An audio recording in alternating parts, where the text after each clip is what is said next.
கடந்த சில ஆண்டுகளாக நம்ம தொடர்ந்து மக்களை சந்திச்சுக்கிட்டு வர்றோம். அப்படி தொடர்ந்து ஒவ்வொரு கிராமங்களுக்கும் நம்ம போய் பார்க்கும்போது ஏறத்தாழ எல்லா கிராமத்திலையுமே இந்த குடி தண்ணீர் பிரச்சனையை சொல்கிறாங்க. முக்கியமான பிரச்சனையாக அந்த கிராமத்தில் இருக்கக்கூடிய அடிப்படையான பிரச்சனைகள் என்ன, பல ஆண்டுகளாக தீர்க்கப்படாத பிரச்சனை என்ன அப்படின்னா அதில் குடி தண்ணீர் பிரச்சனை வந்துடுது. அந்த டாப் 5ல் ஒன்று குடி தண்ணீர் பிரச்சனை. இது தீர்க்கப்பட முடியாத பிரச்சனையா? ஏன் இதை தீர்க்க மாட்டேன்றாங்க அப்படின்னா, ஏன்னா இந்த பிரச்சனையில் பாதிக்கப்படக்கூடிய மக்கள் எல்லாமே சாதாரண மக்களாக இருக்கிறாங்க. அதிகபட்சமாக போனால் ஒரு நடுத்தர வர்க்கம் வரைக்கும் போகும்.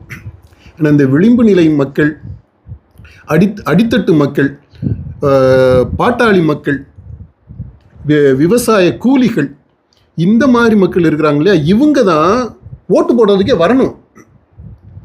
இவங்க ஓட்டை நம்பித்தான் இந்த அரசுகள் எல்லாமே இருக்குது, இந்த கூட்டணிகள் எல்லாமே இருக்குது, கட்சிகள் எல்லாமே அவங்களுடைய எதிர்காலம், கட்சிகள் தலைவர்கள், அவர்களுடைய வாரிசுகளுடைய வாரிசுகள், இது எல்லாமே இதை நம்பித்தான் இருக்குது, இவங்களை நம்பித்தான் இருக்குது. இவங்க கூட இல்லை, இவங்களை மனுஷங்களாகவே மதிக்க மாட்டாங்க, இதுகளை நம்பித்தான் இருக்குது.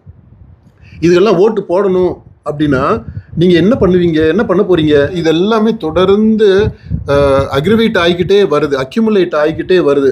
அப்படி ஆகிக்கிட்டே வரும்போது இதில் பார்த்தீங்கன்னா இந்த குடிநீர் பிரச்சனையை பொறுத்த மட்டும் மாநில அரசு மேலேயும் கோபம் கண்டிப்பாக மக்களுக்கு இருக்குது. பாதிக்கப்பட்ட மக்கள்னால் எல்லா ஏழை எளிய மக்களுமே பாதிக்கப்பட்டவங்களாக இருக்கிறாங்க. எல்லா கிராமங்களில் இருக்கிற மக்களுமே பாதிக்கப்பட்டவங்களாக இருக்கிறாங்க.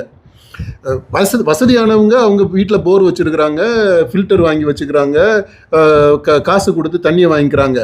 அவங்களுக்கு இது ஒரு சுமையாக இருக்கும். பட்ஜெட்டில் ஒதுக்கிக்கிடுவாங்க. ஆனால் இதுக்கு ஒரு பட்ஜெட், குடி தண்ணீருக்கு பட்ஜெட்டுன்ட்டு அவங்க மாதம் அதுக்கு ஒரு அமௌண்ட்டை ஒதுக்கி வச்சுக்கிடுவாங்க. நம்ம இங்கே குடிக்கிற கஞ்சிக்கே பிரச்சனையில் இருக்கிறவனை பற்றி நம்ம பேசிக்கிட்டு இருக்கிறோம். இப்போ இந்த மக்கள் கோபம் மாநில அரசுக்கு எதிராக இருக்கும் கண்டிப்பாக.